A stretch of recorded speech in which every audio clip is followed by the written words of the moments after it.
Guys, welcome to my new blog. তো আশা করছি তোমরা সবাই ভালো আছো। আরও একটা নতুন ভিডিও নিয়ে চলে এসেছি। এর আগের ভিডিওতে তোমরা দেখেছো আমি সায়েন্স সিটি গেছিলাম। তো সায়েন্স সিটিতে গিয়ে আমি ওখানে একটা শো দেখি, যার কারণে আমার ব্যাটারিটা একটু ডাউন হয়ে যায়। শোটার নাম ছিল panorama 3D show on human being, মানে মানুষের কীভাবে উৎপত্তি হয়েছে এবং মানুষের কীভাবে সৃষ্টি হয়েছে, সেইখানে সমস্ত জিনিসটা খুব ভালোভাবে সুন্দরভাবে 3D শো এর মাধ্যমে দেখানো হয়েছে। তো খুব সুন্দর লাগছিলো দেখতে, তোমাদের সাথে সেটাই শেয়ার করব, সেটাই তোমাদেরকে দেখাবো। তোমরা মন দিয়ে ধৈর্য ধরে ভালো করে দেখো এবং ভালো লাগলে like, comment and share and subscribe করে দিও। চলো ফিরে আসছি ভিডিওতে, দেখতে থাকো।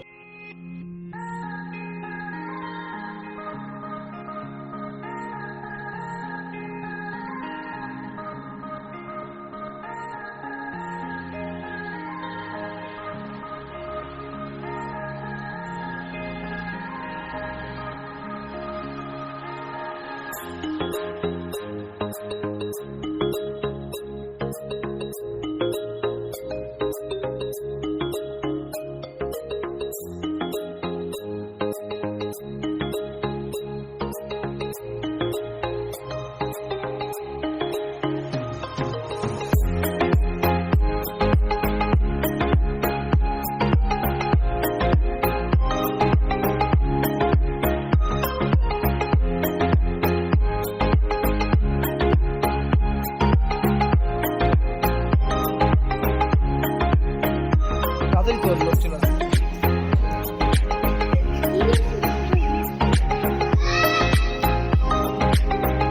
ওইটা তুলিস না, এই নিচের গুলো। তখন সিকিউরিটি যদি চলে আগুনটা লাগছে না না হ্যাঁ ভাই, হ্যাঁ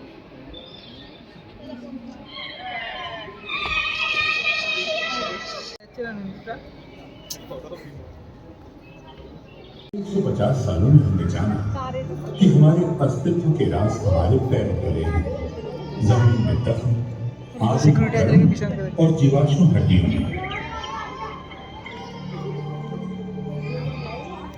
हमें ऐसे सुराग सबसे ज्यादा वैज्ञानिकों और पुरातत्वविदों ने अब तक जो प्राचीनतम अवशेषों को खोजा है, उनमें कई अफ्रीकी जमीन में पाए गए हैं। हड्डियों के टुकड़े, সব জায়গায় দেখানো হয়েছে। তো आदिम उपकरणों के এই জিনিসটা তো সব জায়গায় দেখানো হয়েছে। ये सभी एक ही निष्कर्ष की ओर इशारा करते हैं कि मानव समान विशेषताओं वाले प्राणी सबसे पहले अफ्रीका में ही रहते थे। हम मानव समाज का अध्ययन उत्खनन और उससे प्राप्त वस्तुओं के विश्लेषण के जरिए करते हैं। हाल में विज्ञान की प्रगति ने हमारे विश्लेषण को मदद की है। कार्बन डेटिंग और अन्य तकनीक से हम किसी वस्तु की आयु जान सकते हैं। अब हम पुरानी हड्डी के टुकड़ों से डीएनए हासिल कर इसकी तुलना अन्य लोगों से कर सकते हैं। करीब 50 लाख साल पहले मानव वंश वृक्ष विभाजित हो गए। आधे वानर के रूप में विकसित हुए, जैसे हमारे करीबी आनुवंशिक संबंधी चिंपैंजी, जबकि अन्य हमारे आरंभिक पूर्वज के रूप में विकसित हुए। एक अहम खोज से पता चलता है कि कब वानर इंसानों की तरह हो गए। रात में जीवाश्मित उनके पैरों के निशान बताते हैं कि पूर्व मानव वानरों का एक समूह ज्वालामुखी की छाया में चला था। সবাই করছে তো মানো, वो भी 2 पैरों पर। हम इन्हें ऑस्ट्रेलोपिथेकस या दक्षिणी बंदर कहते हैं। हम नहीं जानते कि ये 2 पैरों पे कैसे चलने लगे। कुछ वैज्ञानिकों का मानना है कि उन्होंने सीधा होना तब सीखा जब जलवायु बदलने लगी और खुले मैदानों ने जंगलों की जगह ली। कारण चाहे जो, 4 पैरों की तुलना में 2 पैरों पर खड़े होने के कई फायदे थे। इससे वे दूर तक देख सकते थे और हाथों का इस्तेमाल और बच्चों को पकड़ने के लिए कर सकते थे। इस परिवर्तन में लाखों साल लगकर और कई प्रजातियां अधिक स्थिर होकर चलने लगी। এবার দেখিস মনে হয় পিছনে আমার লোক ছোক আছে। इस प्रक्रिया में उंगली से पकड़ने की क्षमता खत्म हो गई। उनके निचले अंग पैर बन गए और ऊपरी अंग हाथ। সবাই ভালো করেই করছে কিন্তু দেখ পিছন দিকে টাকা। और जटिलता बढ़ गई। फिर बंदरों की क्षमता से परे जाकर सोचने लगे। शायद किसी आदि मानव ने उन्हें पत्थर से फली को मारा होगा और वो टूट गई। और जितनी बार उन्होंने ऐसा किया उनकी यादाश्त बढ़ती गई।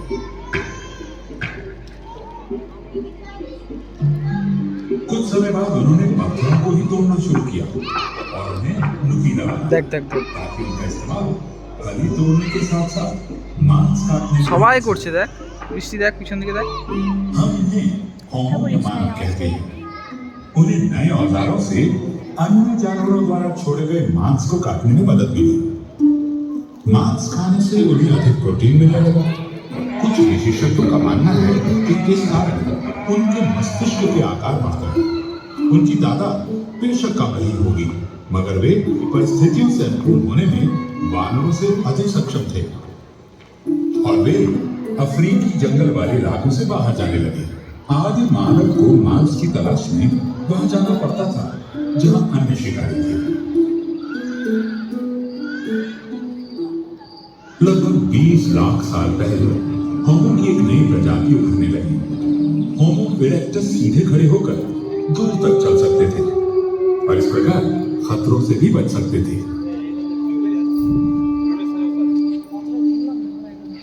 मध्य पूर्व और एशिया में पाए गए जीवाश्मों से पता चलता है कि इस प्रक्रिया में वे अफ्रीका से बाहर फैलने लगे।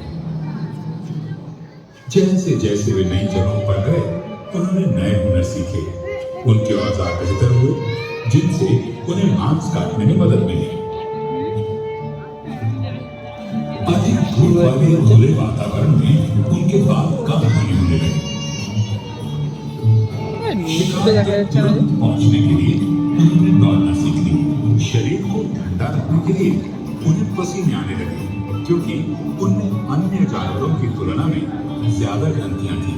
कुछ साक्ष्यों के अनुसार शायद वे आम का इस्तेमाल भी करते थे और उनके दिमाग बढ़ते हुए लगभग आज के हमारे मस्तिष्क के आकार के हो गए। लगभग 7 लाख साल पहले अफ्रीका में एक नया समूह विकसित हुआ जिसे हम होमो हाइडेलबर्गेंसिस या हाइडेलबर्गमैन कहते हैं। उनके शरीर अधिक बड़े और मांसपेशी वाले थे ताकि वे विभिन्न जलवायु में रह सकें। अब वे सिर्फ मरे हुए जानवर ही नहीं खाते थे बल्कि खुद भी शिकार करने लगे। मामूली औजारों की जगह हाथ की कुल्हाड़ियों ने ले ली। वे पत्थर की नुकीली नोक और धारदार चाकू बनाना जान गए और शायद लकड़ी के भाले का। एवोल्यूशन यानी खुद विकास की प्रक्रिया पहले की तरह जारी रही। हजारों सैकड़ों सालों के दौरान हमारे पूर्वज अफ्रीका के बाहर यूरोप और एशिया में फैले। होमो हाइडेलबर्गेंसिस से कई नई संबंधित प्रजातियां विकसित हुई। उनकी शारीरिक विशेषताएं एक समान थी, लेकिन उनमें से कोई भी आधुनिक मानव की तरह नहीं था। इन प्रजातियों में हम सबसे ज्यादा होमो निएंडरथालेंसिस यानी निएंडरथॉल के बारे में जानते हैं, जो हमारे सबसे करीबी विलुप्त रिश्तेदार थे। उनके शरीर छोटे और गठीले थे और वे ठंड सह सकते थे। उनके कंधे चौड़े, हाथ छोटे और नाक काफी बड़े थे। वे आधुनिक पोशाक पहनते थे। वे पहले से बेहतर औजारों का इस्तेमाल करते थे और पत्थर काटने से पहले औजार का आकार तय कर लेते थे। वे शायद किसी आदिम भाषा में बातचीत करते थे और सबसे महत्वपूर्ण बात ये कि उन्होंने आग जलाना और उसका इस्तेमाल करना सीख लिया था। हमारे पास निएंडरथॉल के समय के पुरातत्व प्रमाण ज्यादा है।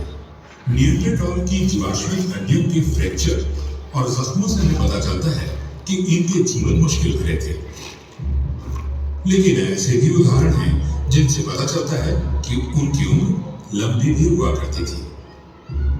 निएंडरथॉल और उनसे संबंधित प्रजातियों का लाखों साल तक अफ्रीका के बाहर दबदबा था। वे यूरोप से इंडोनेशिया तक अलग अलग वातावरण को सहते हुए सफलतापूर्वक रह सकते थे। लगभग 60,000 साल पहले अफ्रीका में विकसित एक नई प्रजाति बाहर फैलने लगी। ये पहले आधुनिक मानव थे जिन्हें हम होमो सैपियंस कहते हैं। कुछ समय तक ये विभिन्न प्रजातियां साथ साथ रही। हमारे पास साक्ष्य हैं कि वे संकरित थे और विचारों का आदान प्रदान करते थे, जैसे गहने बनाने और इन्हें पहनने के तरीकों के बारे में। उन्होंने पोशाक के लिए जानवर की खाल का इस्तेमाल किया होगा। फिर निएंडरथॉल लुप्त होने लगे, शायद इसलिए क्योंकि उनके मांसपेशियों वाले शरीरों को जरूरत पड़ती थी अधिक भोजन की। आधुनिक मनुष्य लंबे लेकिन कम वजन के थे। उनके बच्चे देर से व्यस्त होते थे, इससे उन्हें विकसित होने और सीखने के लिए ज्यादा समय मिलता था। उनमें चिंतन की क्षमता आ गई थी। वे निएंडरथॉल की तुलना में बेहतर तरीके से शिकार और भोजन इकट्ठा कर सकते थे। उन्होंने हैंडल युक्त औजार, बेहतर भाले, छेद वाली सुई, हापुड़ और गहने बनाए। वे ठंडे मौसम में अनुकूल कपड़े पहनने लगे और पहली बार जूते का इस्तेमाल भी किया। उन्होंने प्रजनन के प्रतीक में महिलाओं की मूर्तियों की नक्काशी की, गुफाओं में चित्र बनाए और हाथी के दांतों या चिड़ियों की हड्डियों से बांसुरी बनाई। उन्होंने आग का अधिकतम प्रयोग और नियंत्रण करना सीखा। आदिम चूहों के पुरातात्विक खोजों से हमें पता चलता है कि वे पारिवारिक समूह में रहते थे। आग हर समय मौजूद रहती थी। उन्हें उससे गर्मी और रोशनी मिलती थी और जंगली जानवरों से बचाव भी होता था। उन्होंने ऐसी स्थितियां बनाई ताकि वे अपनी दुनिया के बारे में ज्यादा जान सकें। जीवन के बाद क्या होता है, ये होमो सैपियंस के लिए एक बड़ा सवाल था। 1 लाख साल पहले मध्य पूर्व में साफ सफाई के लिए बड़े हुए लोगों को दफनाया जाता था। हो सकता है अनेक क्षेत्रों में मुर्दों को जलाया जाता होगा, जिस कारण पुरातत्वविदों के पास इसकी कोई सबूत नहीं है। तकरीबन 40,000 साल पहले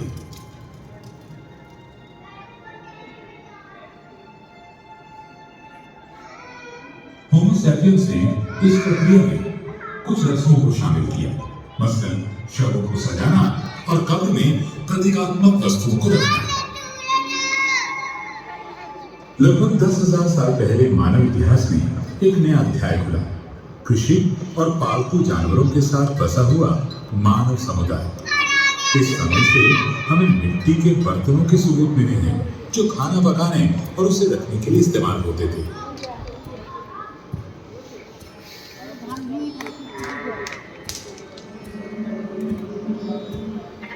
बिल्कुल वैसे ही हमें सबूत मिले बुनी हुई टोकरियों के।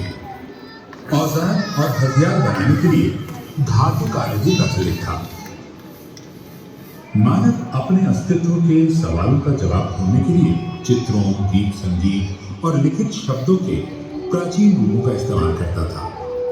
शिकारी गांवों में बसने लगे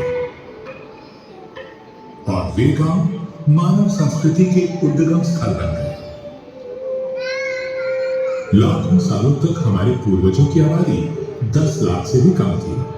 होमो सैपियंस के आने से ये सब बदल गया। हम दुनिया के हर कोने में फैल गए।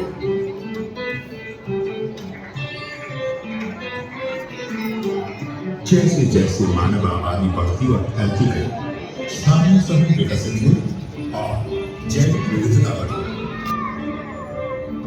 वातावरण में आने वाले लगातार बदलावों के मुताबिक हम अपने आप को ढालते गए। इससे और अधिक विविधता है। यह प्रक्रिया जारी है। मानव जाति निरंतर बदलाव की राह पर बढ़ रही है।